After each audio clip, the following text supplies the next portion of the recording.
श्री गणेशाय नमः। ओम श्री गुरुवे नमः। आज की भगवत चर्चा संत श्री डोंगरे जी महाराज के भागवत कथा प्रवचन पर आधारित भाग 70। बलराम जी अक्रूर जी को नंद जी से मिलाने के लिए घर में अंदर लेकर गए हैं। नंद जी ने कुशल समाचार पूछा है। यादव सब आनंद में तो हैं। अक्रूर जी ने कहा सभी आनंद में हैं। बहुत दिन हुए आप मथुरा आए नहीं। कल से कंस महाराज बड़ा भारी यज्ञ करने वाले हैं। मैं खास निमंत्रण देने के लिए आया हूं। राजा कंस ने मुझे भेजा है। यज्ञ का दर्शन करने के लिए आपको आना है। बलराम कृष्ण 11 वर्ष के हुए हैं। मथुरा पास में है। अभी एक बार भी मथुरा आए नहीं है। मथुरा में आए। राजा कंस ने आपके कन्हैया के लिए सोने का रथ भेजा है। नंद बाबा बड़े भोले हैं। जो अति सरल है उसको जगत में छल कपट दिखता ही नहीं। कंस ने रथ तो भेजा है किंतु कपट से भेजा है। नंद बाबा अति सरल हैं, कपट समझ सके नहीं। मथुरा में जाने की तैयारी होने लगी है। ग्वाल बाल मित्रों ने सुना है कन्हैया मथुरा जाने वाला है। बालकों ने नंद बाबा को कहा, बाबा हमको भी जाना है। कन्हैया के बिना हम नहीं रह सकते हैं। अकेला कन्हैया जाए तो किसके साथ खेलेगा? हमारे कन्हैया को कौन संभालेगा? बाबा हम कन्हैया का ध्यान रखेंगे। हमें भी कन्हैया के साथ जाना है। नंद बाबा ने कहा, घर जाओ, माता पिता आज्ञा दें तो आना, तो मैं लेकर जाऊंगा। सभी बालक घर में गए हैं। माताओं को कहते हैं कन्हैया कल मथुरा जाने वाला है। माँ हमें भी जाना है। ग्वाल बालों को माताएं कहती हैं, जाओ बेटा कन्हैया को संभालना। गोकुल गांव का वह प्राण है। श्री कृष्ण से ही हमारी शोभा है। ग्वाल बाल दौड़ते हुए आए हैं। नंद बाबा को कहा है हमारी माँ ने हमें आज्ञा दे दी है, हम भी साथ चलेंगे। नंद जी ने कहा कल प्रातः कल सब तैयार होकर के जल्दी आ जाना। मथुरा जाने की तैयारी हुई है। सभी को तो आनंद है, किंतु यशोदा माँ ने जब सुना कि कल कन्हैया मथुरा जाने वाला है, माँ का हृदय भर आया है। यशोदा माँ बहुत व्याकुल हुई हैं। नंद बाबा को समझाती हैं, कल आप मथुरा जाने वाले हो। मेरे लाल को ले जाओगे, मेरे बाल कृष्ण को मेरी आंख से दूर करना नहीं। वृद्धावस्था में वही मेरा आधार है। 2-3 दिन से मुझे खराब खराब स्वप्न दिखते थे। मैं विचार करती थी अब क्या होने वाला है। यह अक्रूर आया है। अक्रूर के साथ आप बहुत प्रेम से बात करते हो। मुझे अक्रूर काल के जैसा लगता है। मेरे बाल कृष्ण को यहाँ से ले जाएगा। मथुरा में जाने के बाद कन्हैया जल्दी नहीं आएगा। नंद जी ने कहा मैं तो कन्हैया को ले जाऊंगा। राजा कंस का निमंत्रण है। कंस को बुरा लगेगा और फिर कंस बैर करेगा। मेरी वृद्धावस्था हो गई है। सभी को हमारा कन्हैया प्राण से प्यारा लगता है। जल्दी ही मैं उसको अब गोकुल का राजा बना दूंगा। नंद बाबा सो गए। यशोदा माता को निद्रा नहीं आती है। बार बार श्री कृष्ण को निहारती हैं। मस्तक के ऊपर हाथ फेरती हैं, प्यार करती हैं। आज कन्हैया मेरी गादी में है, कल नहीं होगा। कैसा दिखता है, इसको किसी की दृष्टि न लगे। माँ को नींद नहीं आती है। माँ ने गादी का त्याग किया है। अभी तो कन्हैया घर में है। माँ रोती है। आंगन में बैठी हैं। मध्य रात्रि का समय है। श्री कृष्ण जागते हैं। श्री कृष्ण का मात्र प्रेम अलौकिक है। माँ को बहुत प्रेम से संभालते हैं। गादी में माँ नहीं दिखती है। मेरी माँ कहाँ गई? माँ को देखने के लिए निकलते हैं। बाहर आए हैं। श्री कृष्ण ने देखा मेरी माँ आंगन में अकेली बैठी हैं, रोती हैं। श्री कृष्ण माँ की गोद में आकर बैठे हैं। माँ को बोलते, मैया तुम्हारी आंख में आंसू आते हैं तो मुझे बहुत दुख होता है। माँ मैं तुम्हारा बालक हूँ।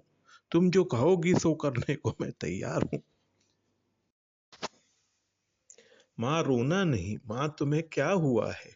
आज तुम्हें नींद क्यों नहीं आती? मेरी माँ को क्या हुआ है? बाल कृष्ण को यशोदा माँ ने अपनी छाती के साथ लगाया है, प्यार किया है। मेरी आंख में आंसू आए वह मेरे बालक को सहन होता नहीं है। बहुत प्रेम करता है। यशोदा जी ने कहा बेटा मुझे कुछ होता नहीं है। कल तुम्हारे बाबा तुम्हें मथुरा ले जाने वाले हैं। बेटा तुम मेरी आंख से कभी दूर जाना नहीं। मुझे तो तुम्हारा ही आधार है। तुम्हारे लिए ही मेरा जीवन है। मेरा कन्हैया आंख से दूर न जाए। श्री कृष्ण ने कहा माँ नंद बाबा की आज्ञा है, कल तो मुझे जाना पड़ेगा। माँ मैं नंद जी के साथ जाऊंगा, पर माँ मैं आऊंगा। तुम्हारे बिना मैं नहीं रह सकता हूँ, माँ मैं आने वाला हूँ। बालकृष्ण ने जब कहा कि मैं आऊंगा, यशोदा माता को आनंद होता है, मेरा बालक जो बोलता है वह सत्य करता है। मुझे कहा है आऊंगा, वह आएगा। आशा से ही ब्रजवासी जीवित है। कन्हैया आने वाला है, कन्हैया आने वाला है।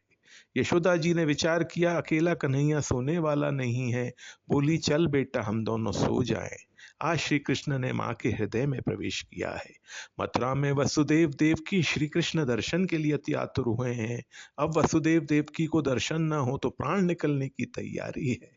उनको श्री कृष्ण का वियोग असह्य हुआ है, इसीलिए श्री कृष्ण मथुरा जाने वाले हैं। प्रातः काल होता है, यशोदा मैया बाल कृष्णलाल को जगाती हैं। श्री अंग में सुगंधित तेल लगाया है, मांगलिक स्नान कराया है, पीतांबर पहनाया है। आज यशोदा मैया बाल कृष्ण का अंतिम श्रृंगार करती हैं। श्रृंगार के समय आंख में आंसू आए हैं, ये मनोहर मुख में कब देखूंगी। कन्हैया मुझे माँ माँ कब कहेगा, माँ की आंख में आंसू आए हैं। श्री कृष्ण ने देखा तब श्री कृष्ण की आंखों में भी आंसू आए हैं। यशोदा माँ देखने लगी है, मैं रोती हूं तो कन्हैया को दुख होता है, वह रोने लगता है। माँ ने अब दुख के वेग को दबाया है। अक्रूर जी रथ को तैयार करके आंगन में ले आए हैं। गोपियों ने सुना है, गोपियां यशोदा जी के आंगन में आई हैं। श्री राधा जी भी आ जाई हैं। श्री राधा जी ने जब सुना है श्री कृष्ण मथुरा जाने वाले हैं, श्री राधा जी को मूर्छा आई है। गोपी प्रेम का वर्णन कौन कर सकता है। सुखदेव जी महाराज कथा करते नहीं हैं, दर्शन करते हुए बोलते हैं। गोपियों को आश्वासन दिया है, मैं आने वाला हूं। श्री कृष्ण बलराम रथ में विराजते हैं, गोपियां रथ में विराजमान श्री कृष्ण का दर्शन करती हैं। यह अंतिम दर्शन है। यह भाव जब मन में आया तब बहुत व्याकुल हुई हैं। एवं ब्रुवाणा विरहातुरा भृशम व्रजस्त्रयः कृष्ण विषक्त मांसाः विसज्य लज्जाम रुरुदुः स्म सुस्वरम गोविंद दामोदर माधवेति। हे गोविंद, हे दामोदर, हे माधव, ब्रज को अनाथ न करो। आप ही हमारे आधार हैं, हमारा जीवन आपके लिए है। जल्दी गोकुल में आना। श्री कृष्ण ने कहा, मैं आऊंगा।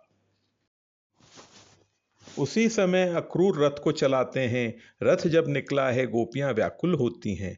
अक्रूर को कहा है, अक्रूर रथ को खड़ा करो। अक्रूर, खड़े रहो, खड़े रहो, हमें 2 मिनट दर्शन करने दो। अक्रूर आज महान क्रूर हो गए हैं, वे मानते नहीं, रथ को चलाते हैं। गोपियां मूर्छित हो जाती हैं। यशोदा मैया वहां खड़ी हैं। यशोदा जी का प्राण प्यारा कन्हैया जाता है। कन्हैया का रथ जब निकला है तब मां बहुत व्याकुल हुई हैं।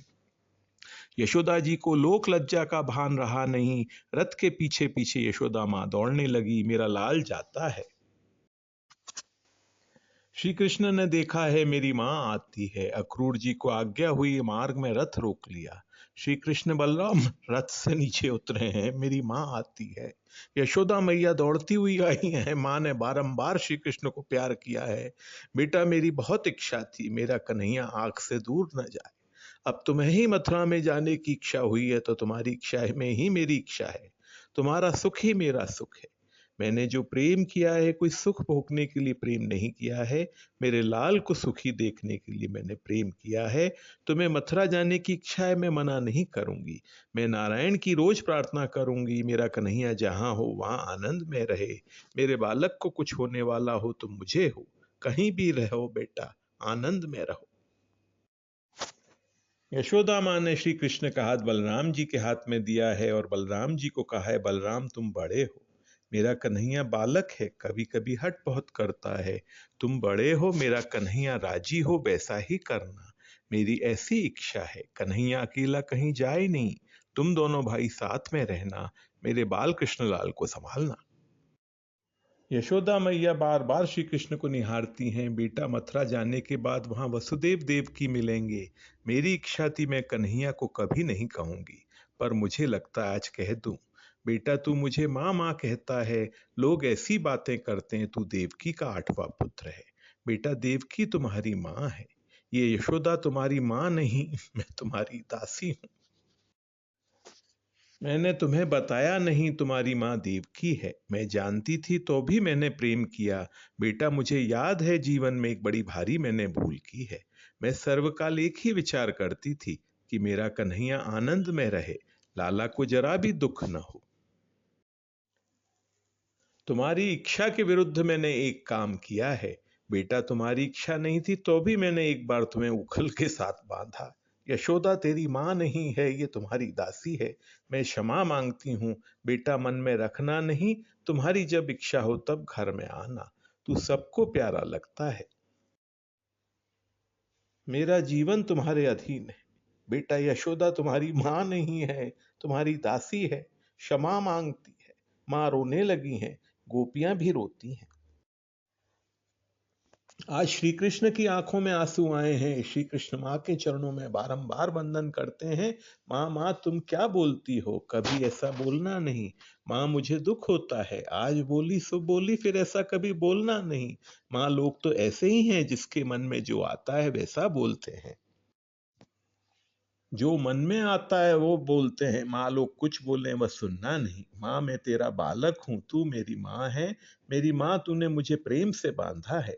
माँ का प्रेम, माँ का उपकार कन्हैया कभी भूलेगा नहीं। माँ लोगों की बातें सुनना नहीं। तुम्हारे आशीर्वाद से थोड़े दिवसों में तुम्हारा कन्हैया द्वारका का राजा होगा। माँ मैं जगत को कहूंगा, मैं यशोदा माँ का बालक हूं, तू मेरी माँ है। माँ तेरा कन्हैया आएगा, माँ को आश्वासन दिया है। यशोदा माँ ने आशीर्वाद दिया है। श्री कृष्ण बलराम रथ में बैठे हैं, रथ निकलता है। मध्याह्न संध्या करने के लिए अक्रूर जी यमुना जी में स्नान करते हैं। अक्रूर जी को श्री कृष्ण बलराम का यमुना जी में दर्शन होता है, स्तुति करते हैं। मार्ग में अनेक को दर्शन का आनंद मिला है। सायंकाल में मथुरा में आए हैं। अक्रूर जी ने बहुत आग्रह किया, मेरे घर में चलो। भगवान ने कहा, काका जी मामा की खबर लेने के बाद मैं आपके घर में आऊंगा, आज नहीं आऊंगा। अक्रूर जी राजमहल गए हैं। कंस राजा से कहा है, मैं कृष्ण बलराम को ले आया हूं, नंद जी भी आए हैं, कल आपसे मिलने वाले हैं। आज की भगवत चर्चा यहीं तक। ओम श्री गुरुवे नमः।